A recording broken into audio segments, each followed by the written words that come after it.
Hello and welcome. This is Johnny from Stage Zero's YouTube channel, bringing you actually a deck profile for the game of the Yu-Gi-Oh, which is something I never thought I'd actually be doing, which is interesting. I like it. I had seen a lot of posts, especially because I really love the deck for Sacred Beasts. I'd seen a lot of posts online of, hey, you know, what's a Sacred Beast build? You know, what can you do with it? So I've kind of been just compiling for about a month or so now, just a build for Sacred Beast that I find really comfortable, and I do believe, this is just a side deck, we'll go into that later. I believe I found a build that I'm very happy with, and I wanted to showcase that off because that is a fun thing that I can do. Push that out of the way. Still in the way.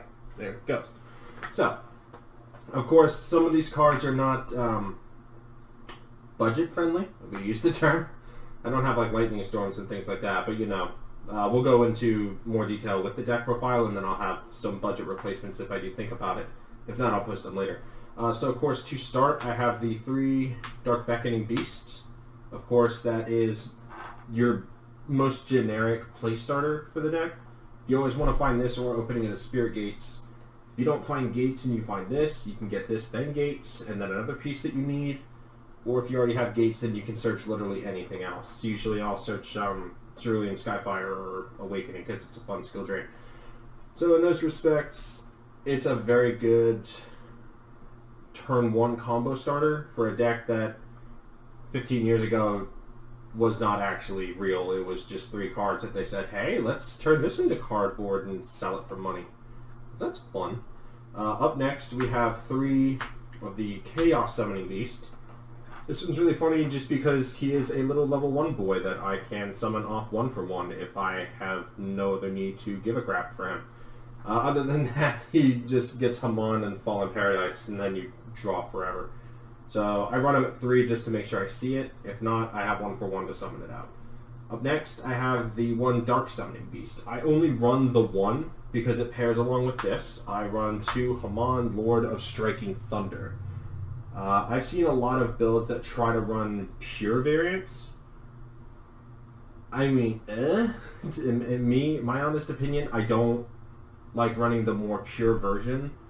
Realistically, I can show off cards that can be substituted for Raviel and Uriah, but for right now, I like the 2 and 1. I don't want to see this in my hand. I want to see it in my graveyard, so whether Foolish Burial or searching it and then discarding it for one of these, and then I can banish it to get the other one. That way, they're not just stuck in my deck and becoming dead draws. So that's why I just run the 1 and 2 variant. Of course, I do have some variances, you know, additions or substitutions you can use to get Raviel, Uriah, and Shimmering Scraper. And I can go into that now with our next fun little tech here. The 3 Magician Souls, and 1 Exodious, the Ultimate Forbidden Lord. Again, not budget friendly. It's about as generous as I'm going to say. It's not budget friendly. It's like $90 a copy right now. But I managed to get these about a year ago when they hit their lowest, and I just went, alright, I'm fucking grabbing these now while I have the chance. So I really love them in the deck. I run a lot of continuous spells in duplicates that I can either do with or without, or recycle them back if necessary. So they're really good, especially because they're level 1 extenders that I can summon and then make good Link 2 plays, or with this build that I have, synchro plays. And with that, Exodious is really good. If I don't have the Magician Souls, but I do dead draw the Exodious, I can go through a majority of my combo, special summon him as an extender, and then shuffle all the cards that I used back into my deck. So any Dark Beckoning Beasts, Summoning Beasts, or Chaos Summoning Beasts that I've used, I can literally throw back into my deck to draw again, and continue that cycle. So I would say at least Exodious, but if this package is too expensive, or you just will not have access to it or play it, you can physically take out the Magician Souls, of course, for Raviel's and Uriah's, and then the Exodious you can take out for another Dark Summoning Beast. So that would be the more pure version if you don't have access to these. So the 3 Magician Souls, Uriah, Raviel Summoning Scraper, and then Exodious replace for Dark Summoning Beast. Woohoo! Alright, terrific. I run the 1 Darkest Diabolos, Lord of the Lair. It doesn't come up a lot so much anymore. However, there are instances where I can still make it, and it's quite fun. Basically, tribute Chaos Summoning Beast, tribute summon for Dark Beckoning Beast, or just Dark Summoning Beast, or just tribute Dark Summoning Beast to get a Sacred Beast, and then summon him from your hand or graveyard. It has the same ruling text as Astrograph Sorcerer, so if it makes it to your hand when that happens, you just summon it out. It's for free. It's so much fun! Yes! So when I mentioned that I run synchro plays, of course, that is because I play 3 copies of Tenyi Spirit Adhara. It is a really good beginning extender because none of the Sacred Beast monsters have the requisition of while you control no monsters to gain these effects.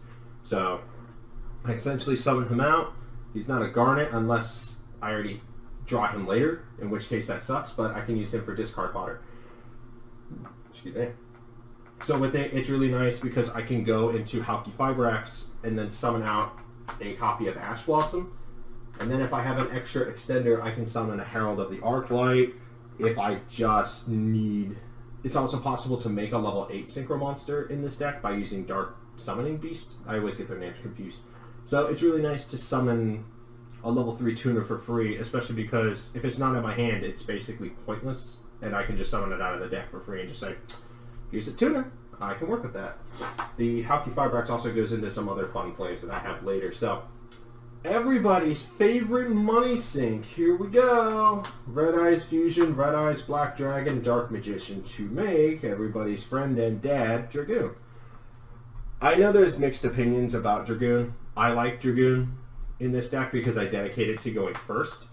If you want to play a more going second build, you can actually substitute this entire package for Neos Fusion, Elemental Hero Neos, and Rainbow Dragon, or Rainbow Dark Dragon.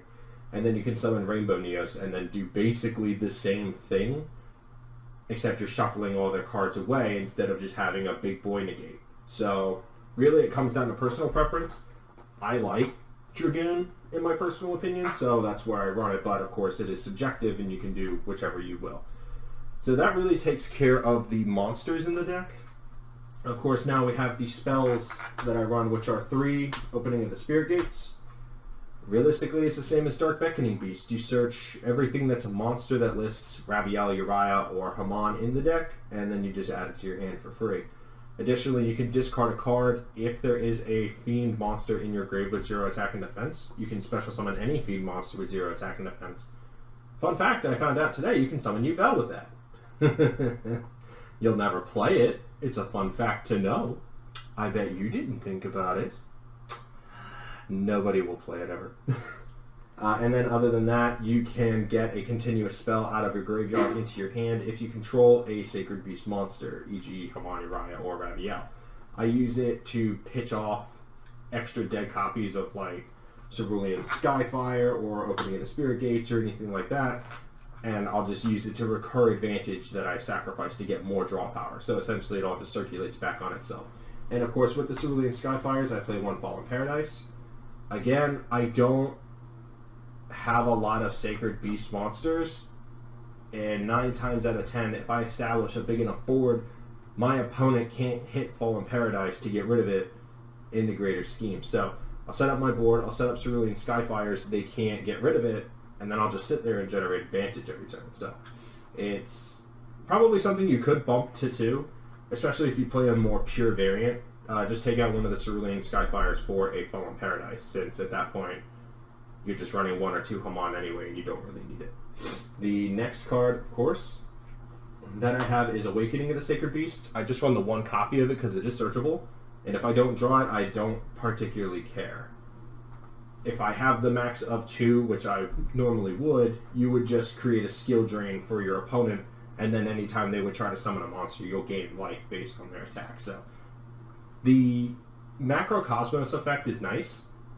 I don't ever have situations where I need it, because I have enough negates or stun cards on the board to create easier situations for myself. So that's why I only run 1 of it. And then, of course, for stunny spells, I have 2 Deck Lockdown. Basically, it's Joel and Lockbird that also has the ability that they can't summon from their deck. So it's a really nice catch-all. Says you can't search, you can't summon out from there. Sucks for you, doesn't suck for me.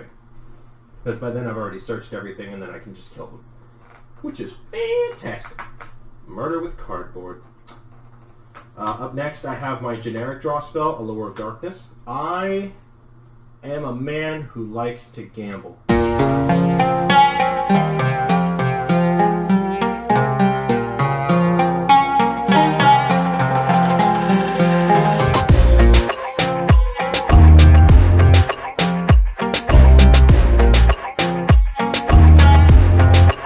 Work, they're fine. Extravagance is a little more gambly if you're extra deck reliant. But Prosperity, at least you have control. I would probably play Prosperity over Allure in the grand scheme, especially with this build, but that's money and I don't feel like spending that much ever on cardboard again. So, of course, Allure of Darkness, your favorite, banish the only dark monster in your hand and screw up 90% of your plays for 2 deck cards. Woo! Love it. So, of course, for just generic extender spells, I have Foolish Burial and 2 World Legacy Succession. World Legacy Successions are here just because they're additional play extenders that I can get, extra monsters out of my graveyard. Since 9 times out of 10, I'll either have a Solomon Grey Aliraj, a Predaplant Verite Anaconda, or a Kriston Hunky Fibrax on my board with an open zone. So I'll just summon it back out. Get another extender. Woo! I wish I had access code. It makes so much more sense. But my final 2 generic spells, Called by the Grave and 1 for 1. I run 9 level 1 monsters total. And of course, having the extra Fiend in the Grave as my discard for fodder or Darkest Diabolos to get him out of my hand is also very nice. So I'll just summon out any level 1 that I need at the time and then make my plays from there. So that is the whole deck. That is 40 cards. Of course, there were substitutions that can apply in there, which is always a fun time. But now we will go into the extra deck, which is right over here. So, of course, for Link 1s, I have Solomon Grey Almiraj and Linkuriboh. Almiraj you will go into 9 times out of 10 more than Linkuriboh, but I have it just in case it comes up. It has in the past and has actually got me out of a pretty bad situation. So up next, of course, the one that I talk so much about, Hunky Fibrax and Verite Anaconda. Makes your tuner, makes fun synchro plays on your opponent's turn, which I can go over a couple instances here. And Verite Anaconda makes Dragoon, or if you play a dedicated going second deck, you will get Neos. Raven Neos with his face. In that fun respect. So I do have 3 other Link 2s. I have Barricade Board Blocker, Nightmare Phoenix, Nightmare Cerberus. Don't really have to explain these 2. Barricade Board Blocker is if I need to protect my field spells. My field spell and my continuous spells, I'll have this up to do that. Of course, you can recur an extra continuous spell out of your graveyard during the end phase. So essentially, it just generates you more recyclable advantage. On top of that, if I have a Hamon in defense position, they physically can't attack over it because then they have to get over the Hamon first. And a lot of decks right now can't do that well. I'm going to say that. I noticed in a Winamat that I just competed in, I came in 4th place in a lot of the decks that I fought just could not get over a big booty Hamon, which was very fun to watch. So that was my fun, enjoyable time. I wish I won the mat. It would have been great. But, these things happen. So, of course, rank 3s, what the hell? Link 3s, Curious, the Light Sworn Dominion, and Nightmare Unicorn. Unicorn has come up more than Dominion. If you have an access code talker, please, for the love of all that is good in this world, play that instead of this. I only had 1 instance where this could have come up, and I fudged up my zone placement, so I couldn't actually summon it out, which is stupid. So with that being said, please play access code. If you have any other better Link 4, I'd probably say play that. Crusadia Avra Max, Borreload Dragon, Ball Sword Dragon, anything like that. Please, for the love of all that is good, don't play that. I, of course, don't have it, so there he is. And, of course, my Dragoon boy, e.g., replace it for Neos if you prefer Neos. Alright then. Don't really have to explain this busted shit. Woo! Alright, so now the fun thing that I do with the synchro pool that I have with Hauki Fibrax. Of course, I run the Cypher and Lord Omega because in my side deck I do have Cypher and Gear Gamma. And of course, if I summon an Ash Blossom off Hauk, then I can make a level 8 with Dark Summoning Beast. So I can make Omega and then pitch cards out of my opponent's hand on their first turn, which is just special. Next card that I have are the 2 cards that I want to set up before I end my turn with Hauki Fibrax. If I have an extender, I'll make Herald of the Arclight to stun my opponent out the same way I can with Deck Lockdown. And then, of course, the tuner that I will summon off of Hauki Fibrax, Desert Locust. I've already milled with Darkest Diabolos or Omega minimum 1 card out of their hand. If I have both by some grace of God, I've milled out 2. This would make 3. Then they only have 3 cards left to play on their turn, and I have enough crap to run them over.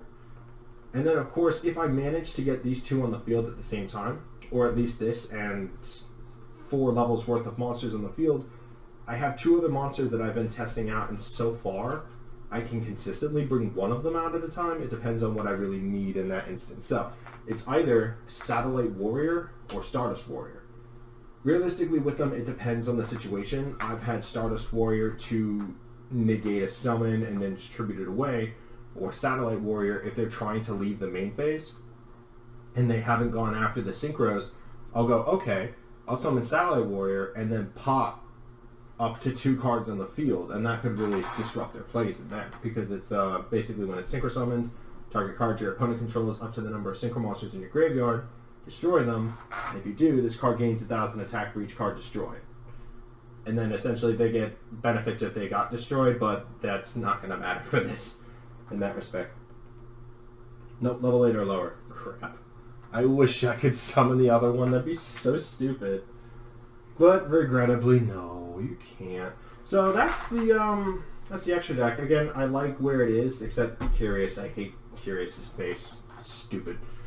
Get him out of there. So I will go over my side deck just because, I mean, it helps for my locals, but of course every local is subjective. Sometimes you might find Crystal Beast players, and that's fun. I wish I found one of those. So of course I have the 2 Lancia, of course, to stop my opponent from banishing. You can make this Nibiru if you prefer those instead. I just have Lancia because Banish.deck is fun. Of course, for hand traps, I have 3 Gamma and the Driver. Self-explanatory. They try to ash you on your turn. They make you go second. You go, nah, Gamma, here it is. It actually won me a game recently doing it that way, and it was very funny to watch. Our next set of hand traps, of course, are Droll and Luckbird. Please don't notice the fact that one of them is an ultra rare and the other 2 are from Starstruck Blast. Don't look at that. I couldn't get the 3rd. Leave me alone. Essentially, I'm not going to say it's better Ash. It hurts more than Ash in the long run. So, you know, again, these hand traps can be substituted for anything, but of course, hand trap package is hand trap package. Dark Ruler No More is the first set of my spells. Blanket monster effects, it's budget Forbidden Droplet. Until they reprint it in the Megatin, I will play this. And then when Forbidden Droplet comes out, I will play that instead. Because I don't want to spend $100 on that right now, and I don't want to justify pulling an Ultimate Rare 3 times to get that reprint. Not doing it. Not doing it. So, of course, the final card in my side deck is 3 Twin Twister. I would prefer, once again, to have this be a Lightning Storm. However, money. Don't want to do that. So essentially, Twin Twister pitches a card out of your hand, pops 2 spell traps your opponent controls, self-explanatory, bing bang, and they're dead. I have this nice map just for this video. So that is the video, of course, by the way, guys. Thank you so much for watching. Like, comment, subscribe. Tell me what changes I could make to the deck to make it better. If you have ideas, I'd love to hear them. I may not be able to do this all the time. With me and Remag on this channel, our schedules are kind of all over the place sometimes, so it's hard to get videos sorted out. We are working to fix that, however, that will take some time. So, of course, just definitely stay tuned. We'll make updates and posts as they become available, and we do want to thank you guys so much for watching this video. Hope you have a great day. Bye-bye now.